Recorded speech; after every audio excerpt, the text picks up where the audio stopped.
ఎర్రవరం బాల ఉగ్ర నరసింహస్వామి సన్నిధానంలో మనం చూడవచ్చు. స్వామి యొక్క ఎదురు భాగంలో కొంత స్వామివారి యొక్క ప్రహరీ గోడ నిమిత్తం అయితే కొంత పనులైతే జరుగుతూ ఉన్నాయి. చూడొచ్చు స్వామివారి యొక్క ఆలయ భాగంలో చాలా లోతుగా తవ్వకాలు జరుగుతూ ఉన్నాయి.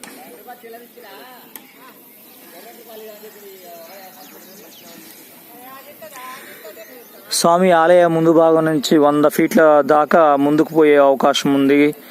ముఖ్యంగా ప్రహరీ గోడ నిమిత్తం అయితే ఇక్కడ పనులు అయితే నడుస్తూ ఉన్నాయి ముమ్మరంగా.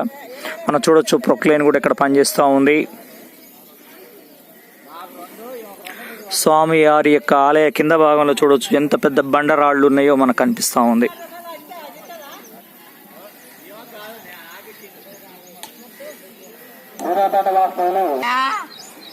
స్వామివారి యొక్క దర్శనానికి వచ్చేందుకు కొంత మార్గాన్ని కొంత ప్రక్కకు మాత్రం మరలించారు. ముఖ్యంగా చూడొచ్చు కొంత స్వామివారి దర్శనానికి వచ్చేందుకు క్యూ లైన్ మార్గం మనకు కనిపిస్తూ ఉంది. కొంత సైడ్ నుంచి ముఖ్యంగా షెడ్ల దగ్గర నుంచి సైడుగా ఏర్పాటు చేశారు భక్తుల సౌకర్యార్థం. భక్తులకి మాత్రం ఎలాంటి అసౌకర్యాలు అయితే లేవు, అన్ని సౌకర్యాలు కూడా ఏర్పాటు చేస్తూ ఉన్నారు.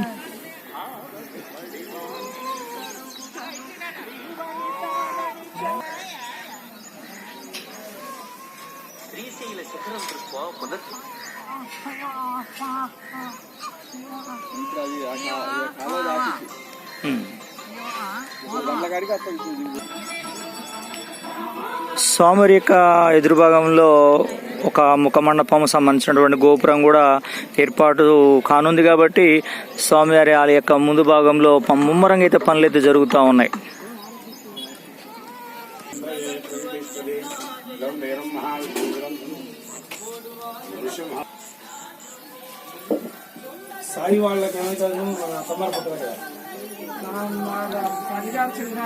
స్వామివారి ఆలయ భాగంలో మనం చూడొచ్చు ఆలయ చైర్మన్ జగన్నాథం గారు స్వామివారి యొక్క పూజ కార్యక్రమంలో పాలు పంచుకున్నారు. చూడొచ్చు మనం.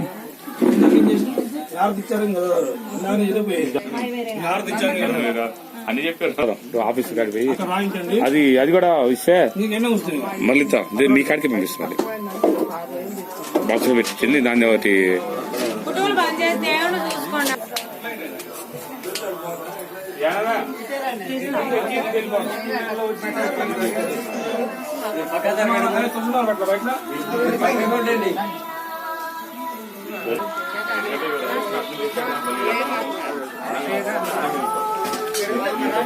బాల ఉగ్ర నరసింహస్వామి సన్నిధానంలో చూడొచ్చు 12 పడగల శిరస్సు కింద స్వామి వారు వేంచేసి ఉన్నారు.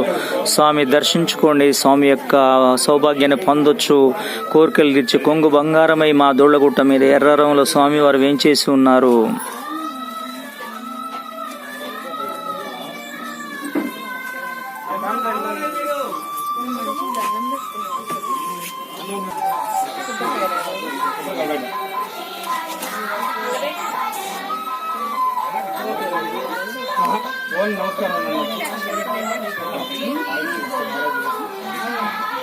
మంచి ఉగ్ర నరసింహస్వామి, లక్ష్మీ నరసింహస్వామికి వచ్చిన కోరికలు కోరుకోండి.